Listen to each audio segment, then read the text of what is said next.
I interrupt this programme to bring you something new and exciting. Hello, I'm Andy from Retromania, and today I'm going to talk about the most exciting thing in rock and roll for at least the last 30 years. So let me take you back first. So there was jazz, blues, then there was Elvis Presley, Chuck Berry, Jerry Lee Lewis, and rock and roll. And from the rock and roll, we moved on to the Beatles, the Rolling Stones, glam rock, art rock, and then on to the fury of punk rock, innovations all along the way, post-punk. We had all kinds of music built upon all those things, growing and changing. We had Britpop, and then we had grunge. And pretty well ever since the mid-90s, when grunge fizzled out, nothing new. Nothing new, nothing exciting. Everything was just rehashes of the same old thing. Yes, there were some great musicians out there still playing great music, both heritage musicians and younger ones, but they're all playing the same thing.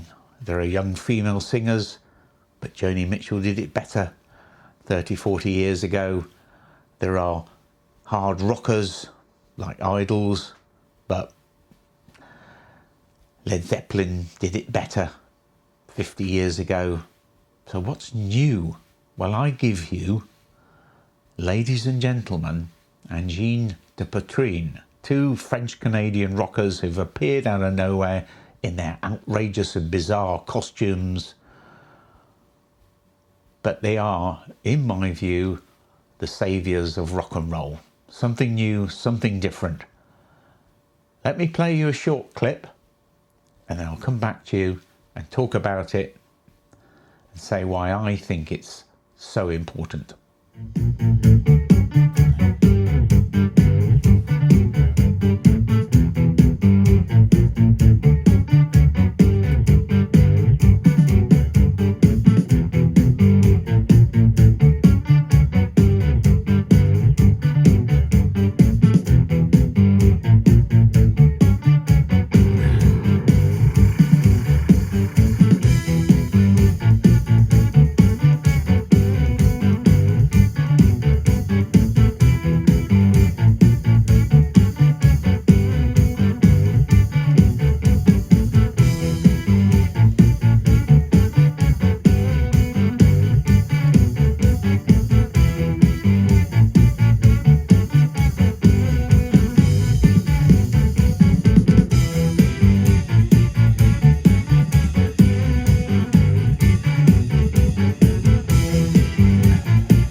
What do you think? So it's brutal, it's challenging, it's fast, it's innovative.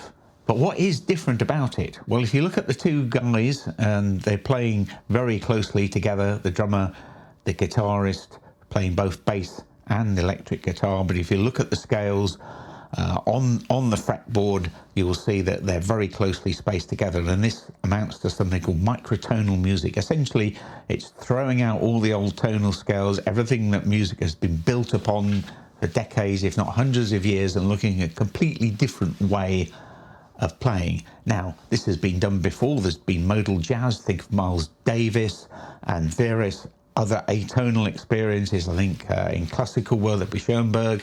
So there are people who've always experimented before, but it seems like until now experimentation in rock music has largely fallen by the wayside.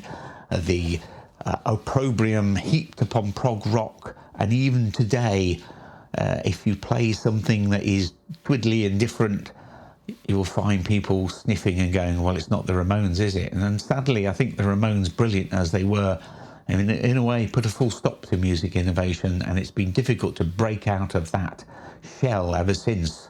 But these guys managed simultaneously to be the Ramones, so they're minimalistic, there's no fuss, there's no frills, there's nothing fancy, but they just play, and they play with the help of modern technology, but they're not overwhelmed by AI. There's lots of looping going on here, there's effects, there is some form of vocals, but they are very minimalistic.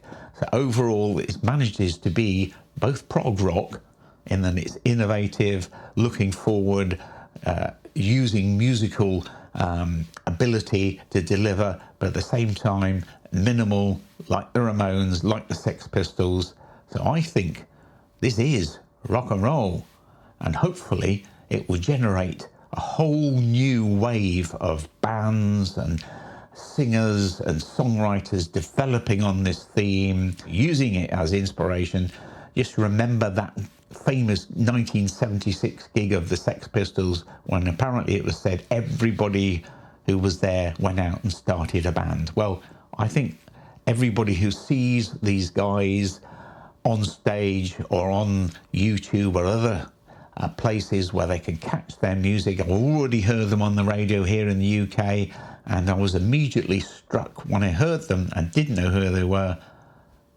I can hear similarities for other things. I could hear a chord which sounded like Fairport Convention, but I could also hear Led Zeppelin. I could also hear the fury that was punk and even grunge. So they've built upon the antecedents they have, and they're delivering it in a way that's new.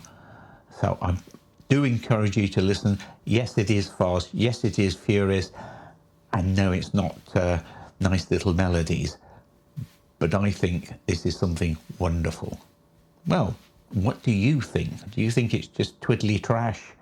Or actually, could this really be, as somebody once said, the answer to 25 years of Coldplay? Well, I rest my case. It's up to you now. Say what you think.